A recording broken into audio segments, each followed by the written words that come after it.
लेकिन एक जो बड़ा मुद्दा जिस पर बहुत लोग बात करने को तैयार नहीं हैं, वो मैं मुद्दा उठाना चाहती हूँ कन्हैया कुमार से।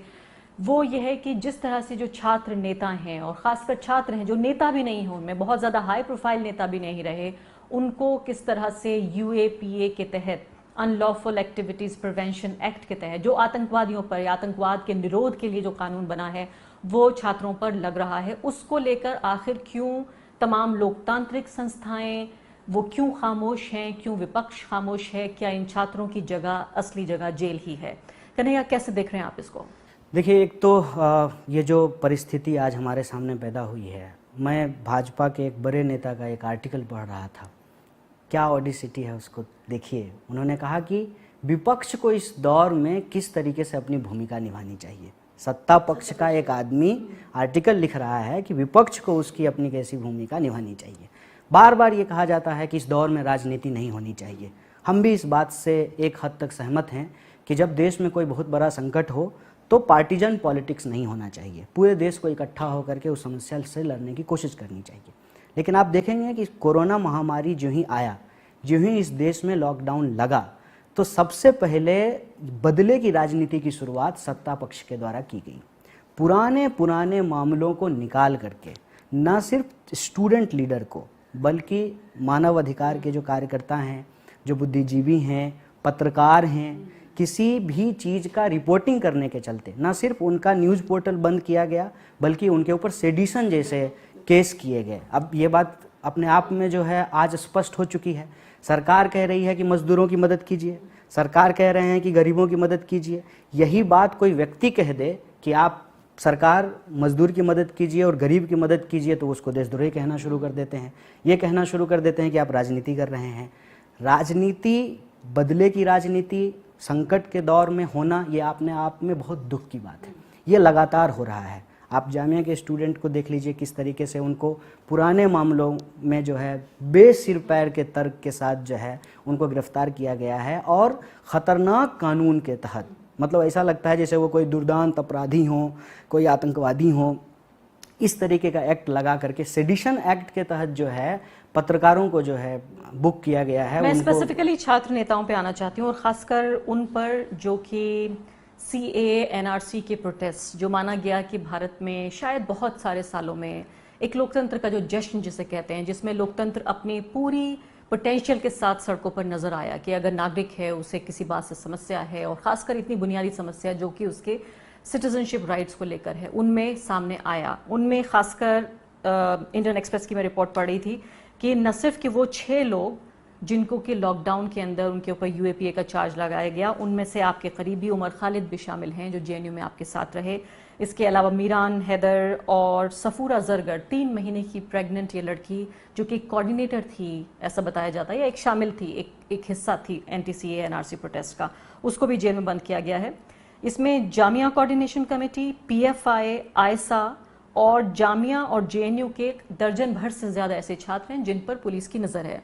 उनमें से एक चंदन कुमार ने इस बात को बाकायदा बोला है कि उसको दिल्ली पुलिस की जो स्पेशल ब्रांच है उसने बुलाने की कोशिश की। उसने कहा कि वो वीडियो कॉन्फ्रेंसिंग के जरिए पेश होना चाहता है, उसको इस बात के लिए इजाजत नहीं मिली।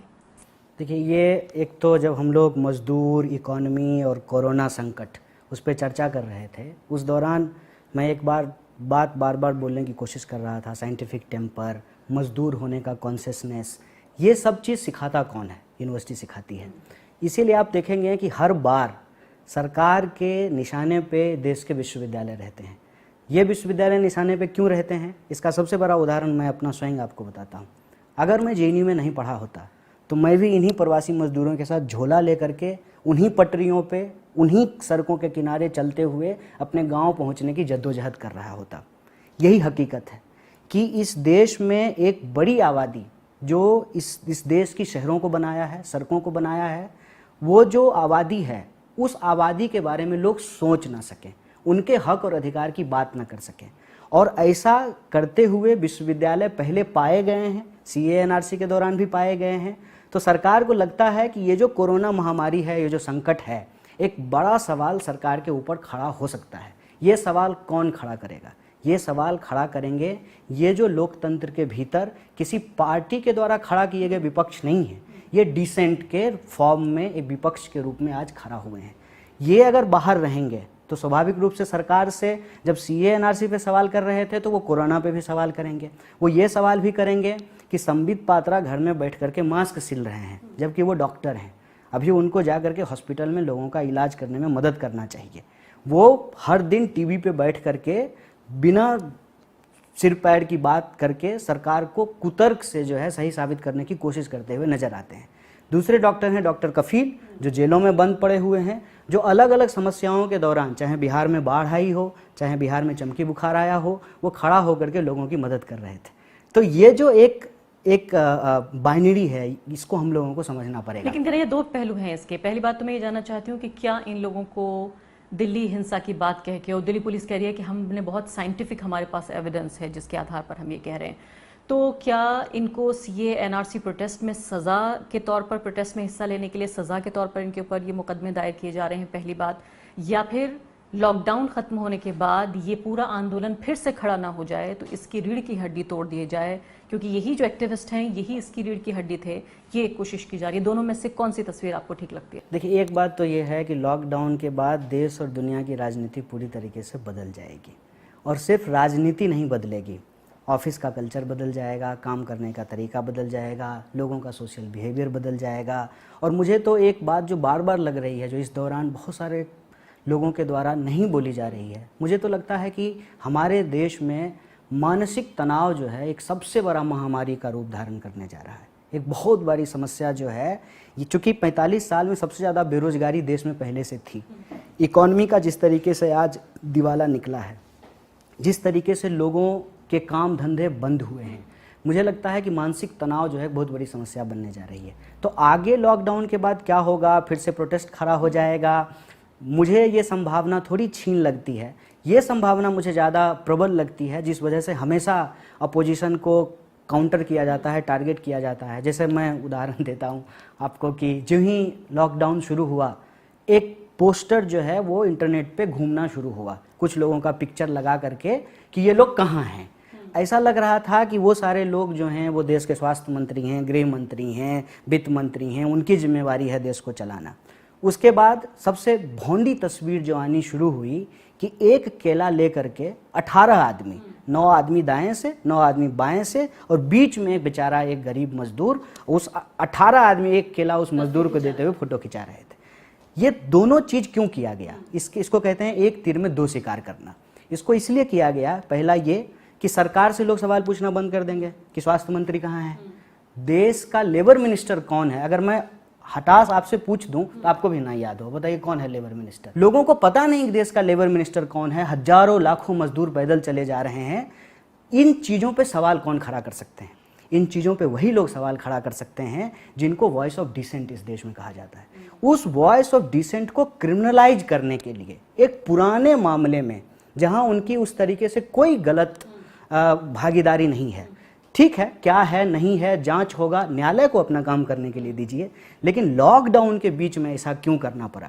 जब आप कह रहे हैं कि जेल से कैदियों को छोड़ना पड़ रहा है, काहे भाई कि जेल में कोरोना ना फैल जाए, और अंडर ट्रायल्स को रिहा किया जा रहा है। न सिर्फ कि भारत में, पूरी दुनिया में रिहा किया गया। और यहाँ आप जबरदस्ती पकड़ के लोगों को, जो बीमार लोग हैं उनको पकड़ के जो है आप जेल में बंद कर रहे हैं। नहीं, कन्हैया, एक बहुत साफ सवाल ये भी पूछना चाहती हूँ कि जिन एक्टिविस्ट को पकड़ा गया है उनमें 90% जो है वो मुस्लिम हैं, और इन मुस्लिम एक्टिविस्टों पे इल्ज़ाम ये लगाया जा रहा है कि ये दिल्ली हिंसा में शामिल रहे, इसकी वजह से इनके ऊपर यूएपीए के तहत इनके ऊपर जांच। ये दिल्ली बेस्ड हुआ है, ये दिल्ली बेस्ड हुआ है। लेकिन अगर मैं आपको दूसरे शहरों की बात करूं या दूसरे केस की बात करूं, आपके ही जो बिल्कुल मतलब सिद्धार्थ वरदराजन, हाँ, उनके ऊपर केस कर दिया गया यूपी में, ठीक किया गया। लेकिन मैं इसको इसलिए जोड़ना चाहती हूँ इससे कि इन एक्टिविस्ट को पकड़ा गया दिल्ली हिंसा के आरोप में, कि दिल्ली हिंसा में ये दिल्ली में रह रहे एक्टिविस्ट, इनको हम पूछताछ कर रहे हैं या इनके ऊपर इसका आरोप है। और आप ये देखिए कि दिल्ली हिंसा में मारे गए जो ज्यादातर लोग हैं, मोर देन 80% लोग, ये हम कह रहे हैं कि ये छोटे जगह तक हुआ है। हाँ, आप जो बात कह रहे हैं वो बिल्कुल ठीक है, उस बात से मैं इनकार नहीं कर रहा हूँ कि विक्टिम भी उसी कम्युनिटी से आ रहा है और जो उसका परपेट्रेटर है, जो आरोपी है, वो भी उसी कम्युनिटी से। ये वही से टैक्टिस है ना जो मैं कह रहा था आपको,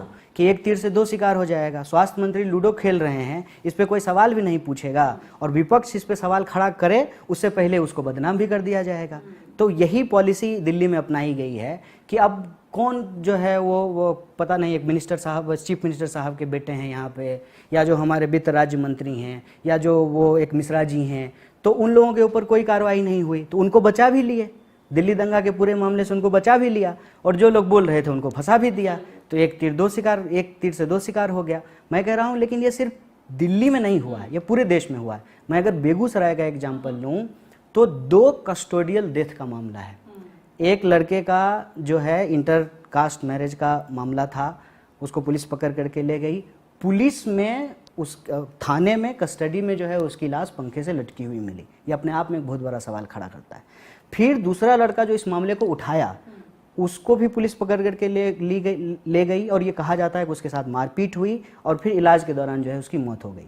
आप गुजरात में देखिए, एक न्यूज पोर्टल चलाने वाले पत्रकार के ऊपर जो है वो सेडिशन का केस दर्ज किया, वकील से भी नहीं मिलने दिया जा रहा। हाँ, तो मैं इसको मैं यही चाहता हूँ। एक ही तरह से देखते हैं आप इन सब चीजों को? जी, मेरा मानना है कि इस देश में जो वॉइस ऑफ डिसेंट हैं, जो इस देश के कमजोर तबके के लोगों की हक की बात करते हैं, चाहे वो मजदूर की बात करें, चाहे वो माइनॉरिटी की बात करें, चाहे वो दलित की बात करें, चाहे इस देश के जो आम लोग हैं उनके हक और अधिकार की बात प्रेस के ऊपर भी, उन तमाम लोगों को कहीं ना कहीं किसी न किसी रूप में टारगेट करके उनको पकड़ा जा रहा है। और उनके पकड़ने से क्या हो रहा है, जो दूसरे तरह के लोग हैं उनके भीतर डर भी पैदा किया जा रहा है कि आप अगर अभी कुछ बोलेंगे तो आपके ऊपर पेंडेमिक एक्ट लगा दिया गया।